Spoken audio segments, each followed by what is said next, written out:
Oh, all right. So, welcome to All My Hack, all the way greetings from Australia. In this session, I'm going to talk about building a cybersecurity strategy, especially for CISOs. I'm currently working at Komodo Cybersecurity as CISO and Chief Cybersecurity Strategist. I'm pretty sure you came across my books. You can always find them across. And the surprise for today, if you want to be connected with me, those are my contact details. After the event, you can find me nearly everywhere in social media. And the surprise for today is, if you go ahead and tweet about the session with a screenshot or with feedback and tag me and all my hack conference, the most tweeted 5 tweets is gonna get a free ebook based on their choice. You can just, all what you have to do is tweet, tag me and on my conference and follow us, and promise 5 of you are gonna win the book.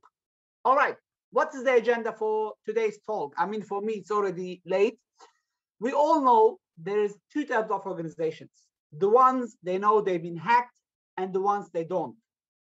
In this session, I'm going to try to help you to understand why it's important to build a cyber strategy. As we all know, the world has changed. We are not in the same world that we were 2 years ago. Coronavirus has changed everything. Unfortunately, you are hearing what's happening in India, or most of the world is still struggling. The way we live, the way we communicate, the way we shake hands, the way we used to go to sports games, everything has changed. Can you imagine 2 years ago? Like, I just came from New York last Friday. Can you imagine 2 years ago you were in New York with a mask in the airport? Oh my God, they were just the TSA, the security agents are gonna probably jump on you saying, hey, remove the mask. But today, if you go anywhere without a mask, you will get the same response. As I said, we are not shaking hands anymore. We are not hugging each other anymore. We have to keep social distance. We have to do things remotely.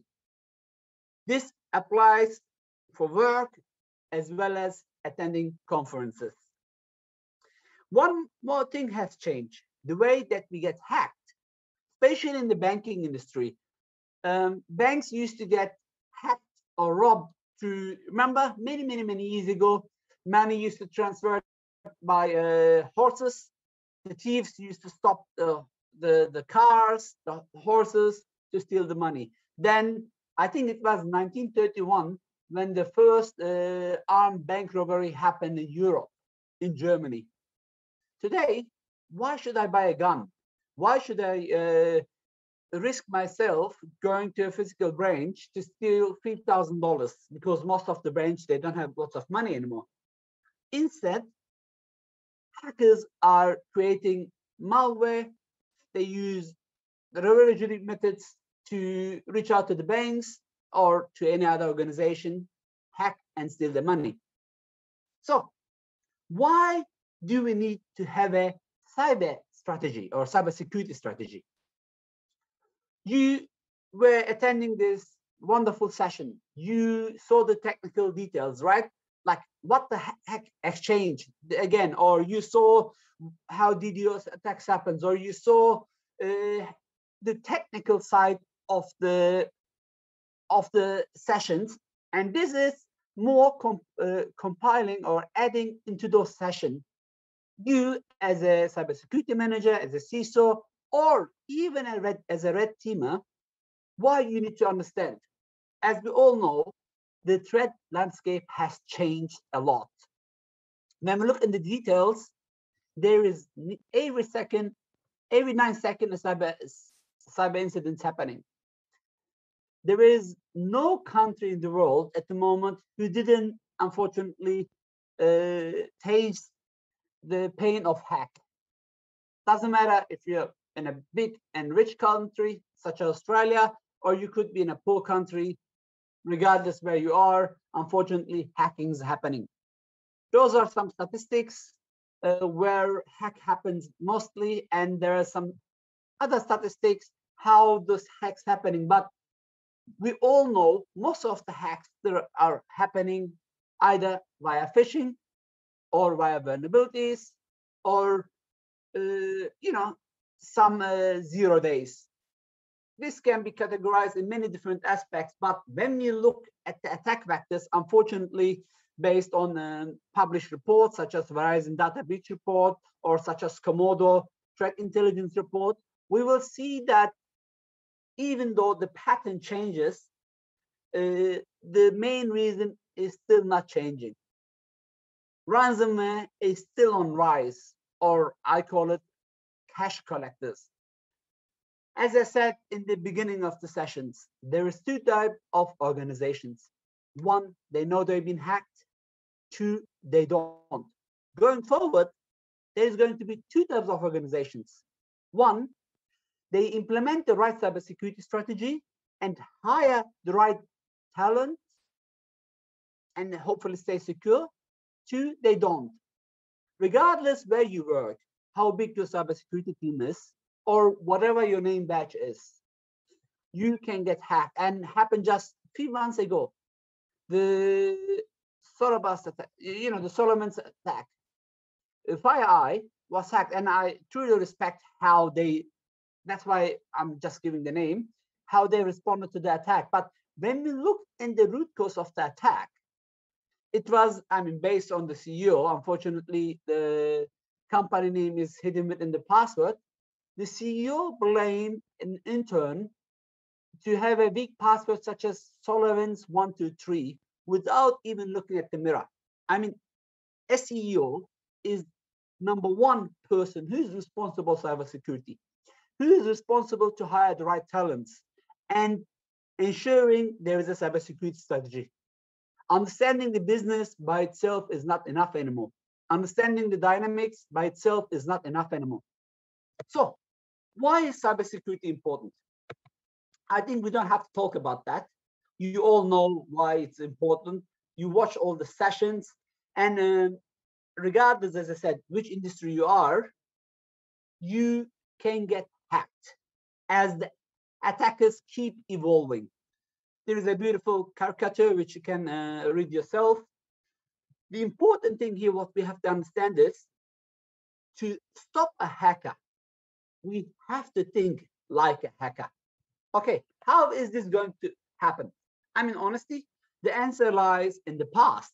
And I keep saying that to understand, to build better future, we have to always look at the back, at the past. And Shen Chu wrote this in his book nearly 2,500 years ago. He said, if you know your enemy and you know yourself, you don't have to fear of the result of 100 battles. If you know yourself, but you don't know the enemy, then there is a red zone.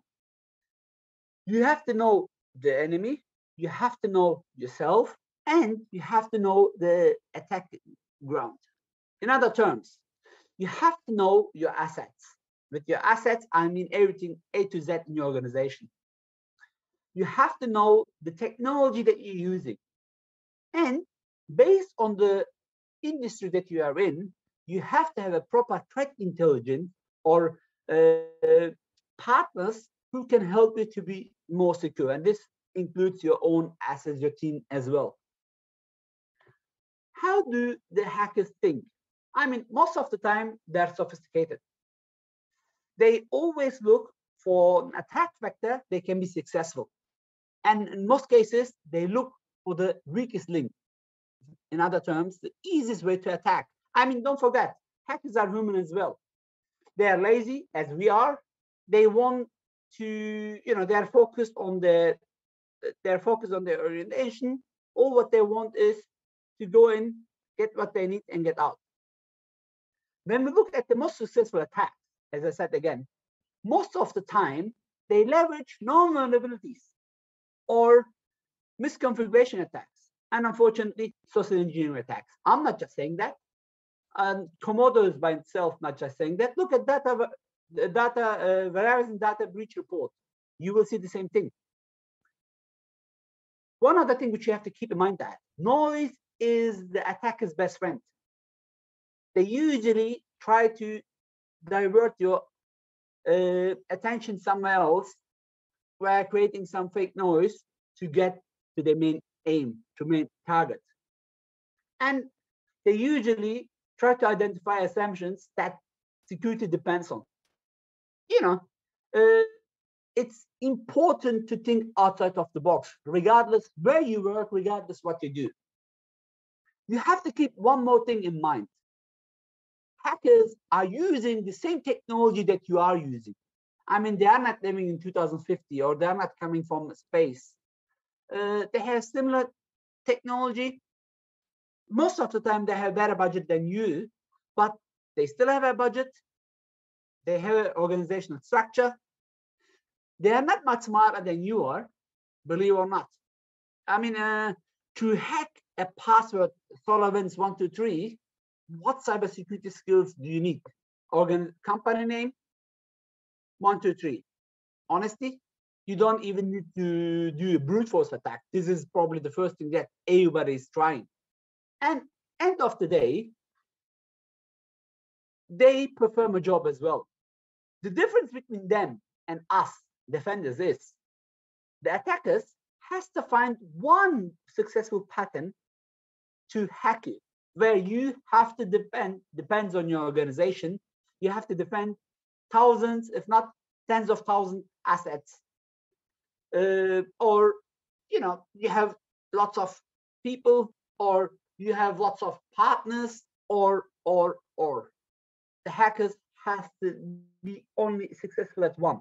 But the attackers must get everything right to be successful, where we as defenders can be stop rest of the attack if we can detect one part of the attack.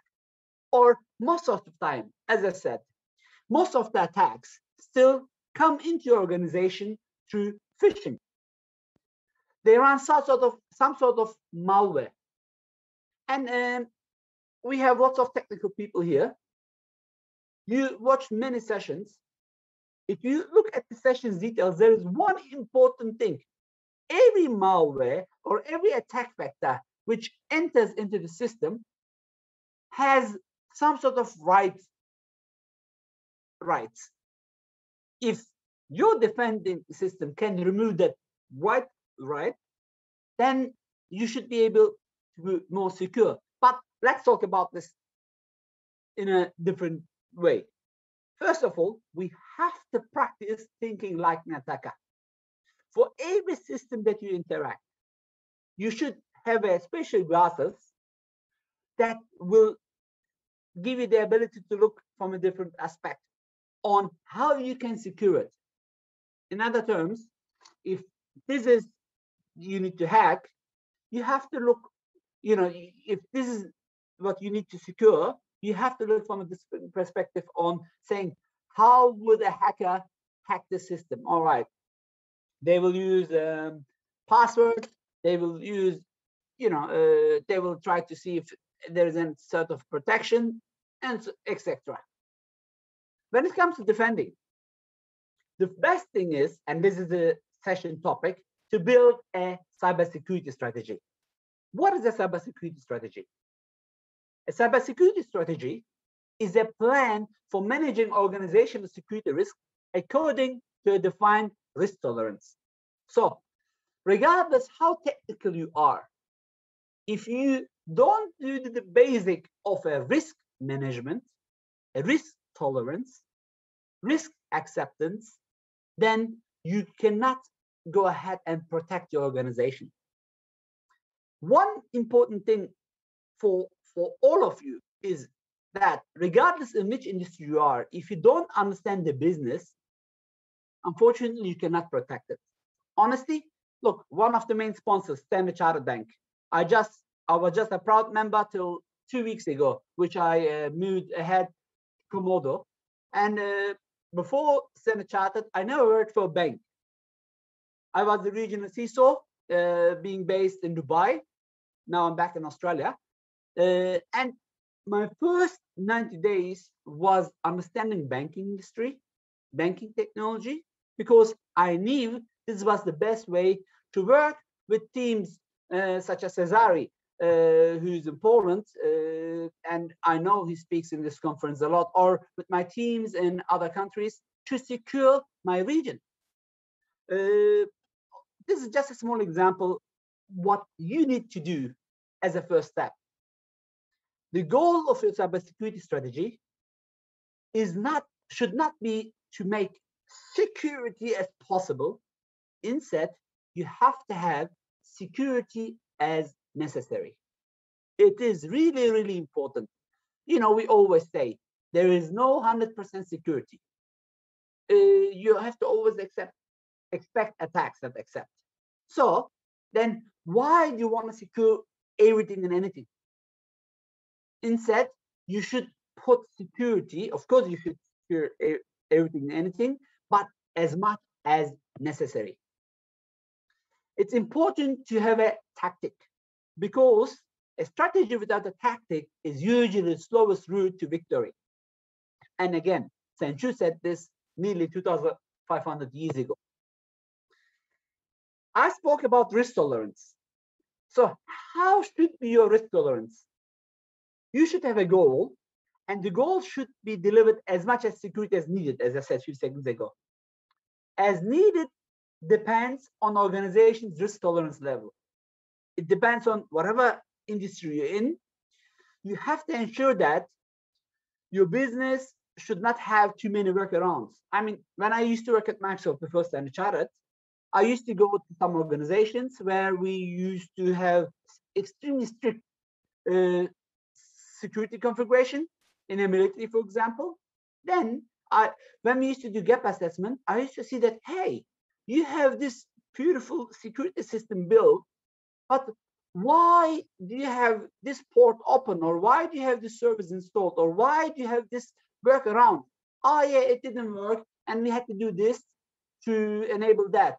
I'm like, okay, but then what is the purpose of having the strategy built like this? Why you are not redefining the security strategy based on what you have?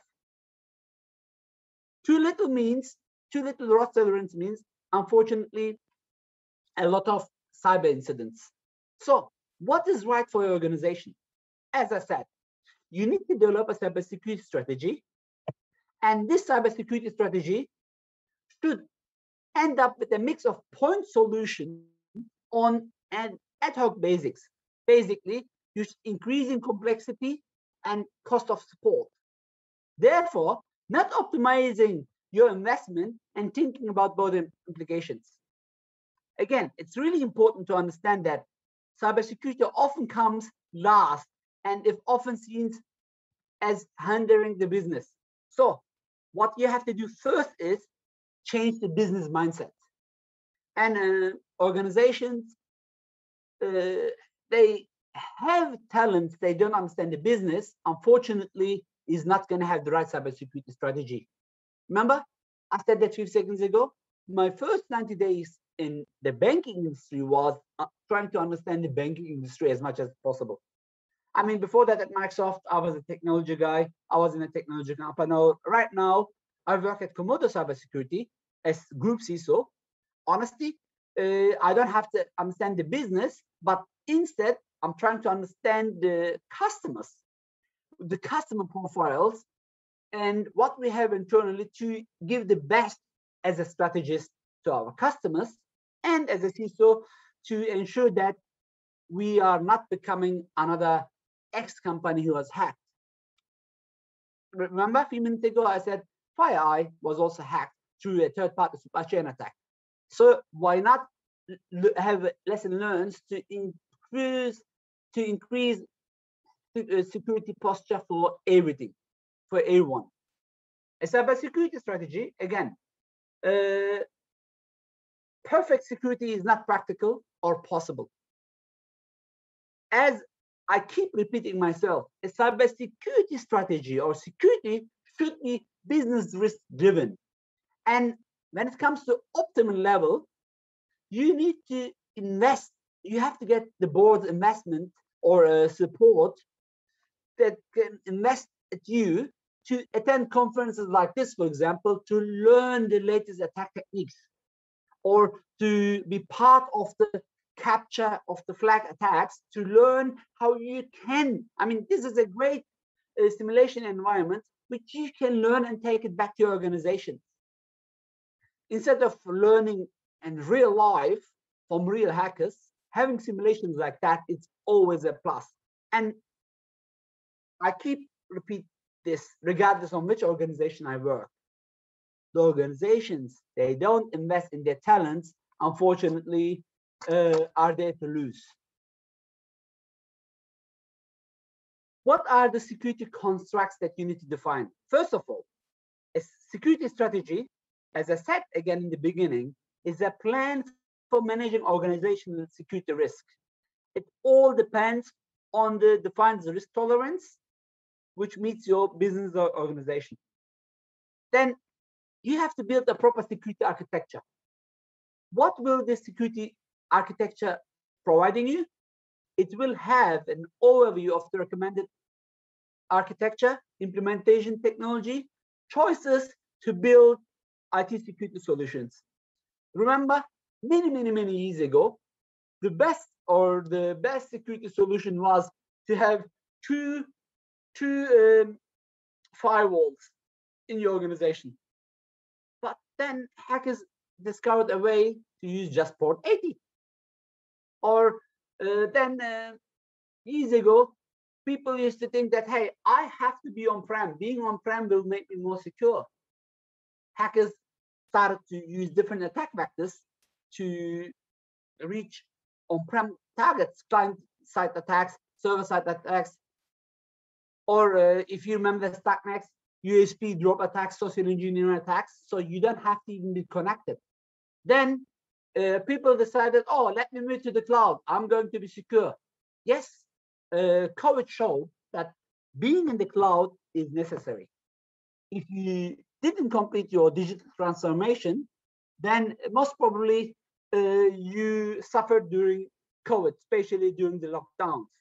So cloud is a must, but just depending on cloud provider will make you vulnerable, because in cloud, security is a shared responsibility. What I'm trying to say is you have to have a security plan which defines your actions, your initiatives, your projects, your resources, your timelines, and all of them have to be reached to desired state defined by your security architecture. Understanding the business is also key, as I said, and I'm repeating myself on this because everything what you do has to be also enabler to the business. You cannot just block anything.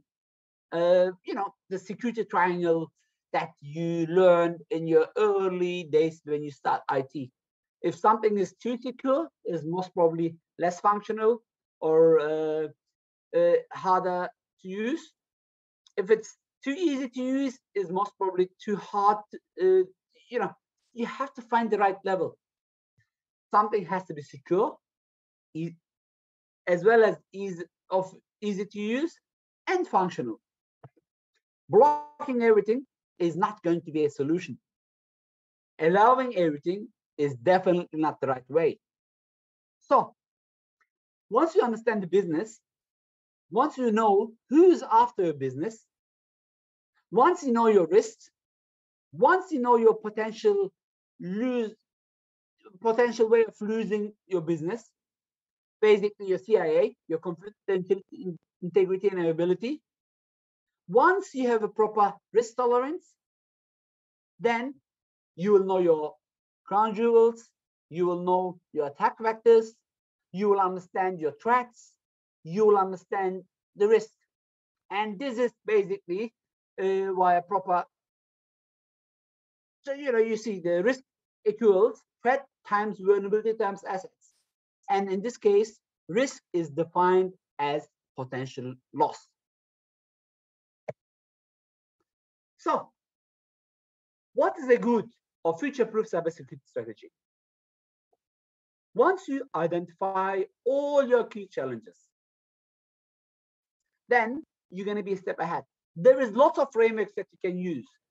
The NIST, the European Union framework, security framework, or the Australian framework, or honesty, they are all very similar. Pick one. This could be ISO, this could be COVID, this could be, you name it. Pick one, try to get aligned. Don't forget, those are standards which will give you a perfect guideline. And you mapping your security to this guideline will help you to understand the big picture. Once you coordinate the actions, this will help you to address challenges. And continuously monitoring those and adapt the latest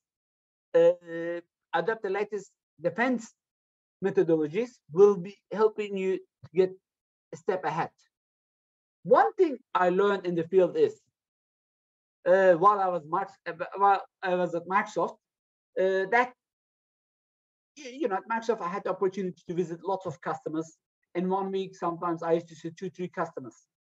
And at my previous role at Standard Chartered, I had the opportunity to work in depth in a financial organizations to work with teams in a global bank with multiple different teams to understand the structure.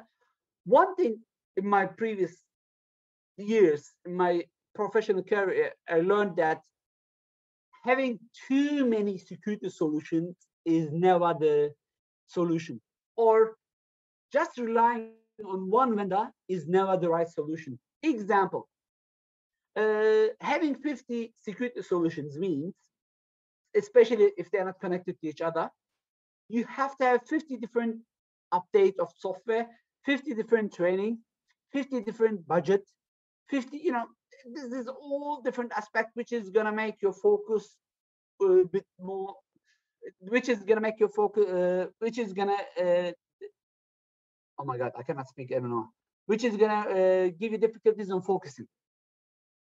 So I'm not saying just have one, but the more you have, it's not going to make you more secure. The other thing, as I said earlier again, investing in your talent, creating an awareness program is really important as well. Example, awareness program has to be customized depending on different business units. The example for this I always give, let's say you want to buy a shoe. Or you want to buy a laptop, let's give a technical example. There is a laptop for $200, a Chromebook, and there is a laptop like my one that I'm using at the moment with great GPU, with great CPU, with lots of RAM and lots of storage. So one of them is $200 and the other one is, let's say, $5,000. Which one is the best one? The cheaper one or the more expensive one?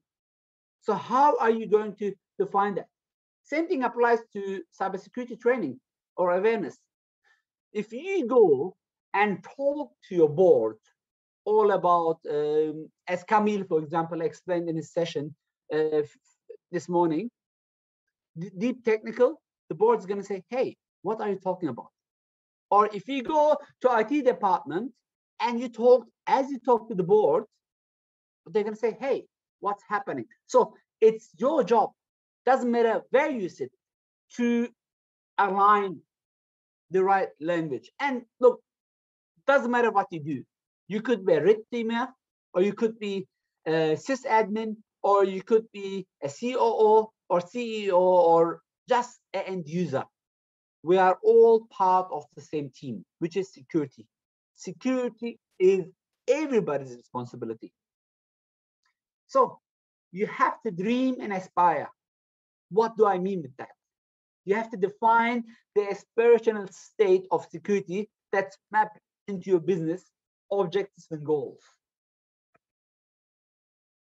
This means you have to have requirements versus solutions. Solutions will usually help you to achieve requirements. They are likely to be more than one possible solution.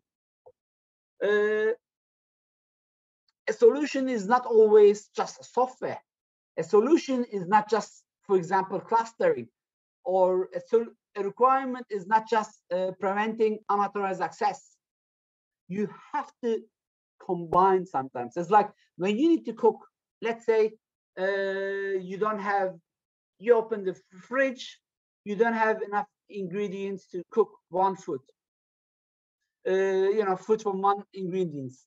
There is many different foods that you can use different ingredients, and depending on your skills, I mean, if it's up to my own cooking skills, then you're most probably gonna stay hungry or call McDonald's to deliver your food.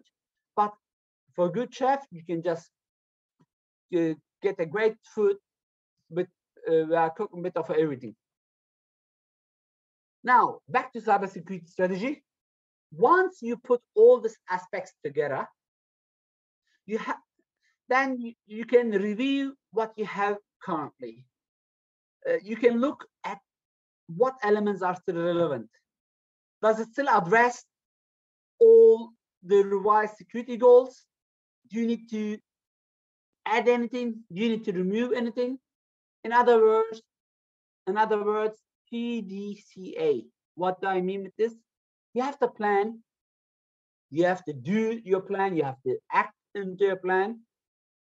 When the time comes, PDCA, you have to change your plan, maybe PDCA, and you have to act on the changes as well. And this is a continuous process. And this comes from ISO 27001, for example, from the ISMS Information Security Management System. The other recommendation to defend for me or to build a proper cybersecurity strategy is going to be saying, be ready for a cyber attack. So if you know, for example, I'm going to hit you right now, you cannot see, here we go. If you know I'm going to hit you, I'm going to punch you, what will you do? You will most probably protect yourself. So if you know that hackers are after any business, why not implement defense in depth strategy? Why not use MFA? Why not use sites like Have Been Found, my great Australian friend Freud Hunt's website, to ensure that the passwords the password which is used in your organizations are not leaked before. Coming to a conclusion, you cannot defeat the threats of the present with the tools from the past. Coming to a conclusion, not having a cybersecurity strategy is like sleeping in a high crime city with open doors in your house, especially when you have lots of assets, lots of valuable assets. In summary, to be successful, you have to understand the cybersecurity landscape. You have to assess your cybersecurity maturity. You have to determine how you can improve your cybersecurity program, and you have to document all of these. I know documentation is not what you most probably love, but it's a key, especially if you want to be part of the framework and get certified on the framework. So please keep in mind, cybersecurity is not just the CEO's or CISO's responsibility. I gave the example of Solomon's. Blaming an intern, is not going to make you a successful CEO. It's everybody's job to build a cybersecurity culture that everyone in the organization understands cyber risks and help you to mitigate them. It's like the laptop example I gave. There is no one laptop which fits for everybody's needs. A laptop, $200, the Chromebook, for example, can be good for students. They need to only connect to the internet, or for pensioners, they need to connect just to the internet, where having a GPU can be good for gaming, or having lots of processing power can be good for graphics. So there is no one fit laptop to everybody. Same applies to cyber awareness training. There is no one fit awareness to everybody. We have to make it relevant on the people. So I'm coming slowly to end of my session. Just a kind reminder, if you go ahead and tweet about the session, you can win one of 5 books or any of my books. If you want to be in touch, these are my connection details. And I know I did not cover deep technical content in this session, but don't forget, if you don't have a cybersecurity strategy, doesn't matter how deep you are, or doesn't matter how strategic you are, you cannot be successful.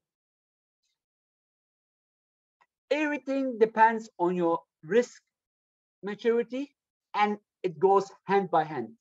With this, I'm coming to end of my session again. Thank you very much. Back to the stage. Do we have any questions?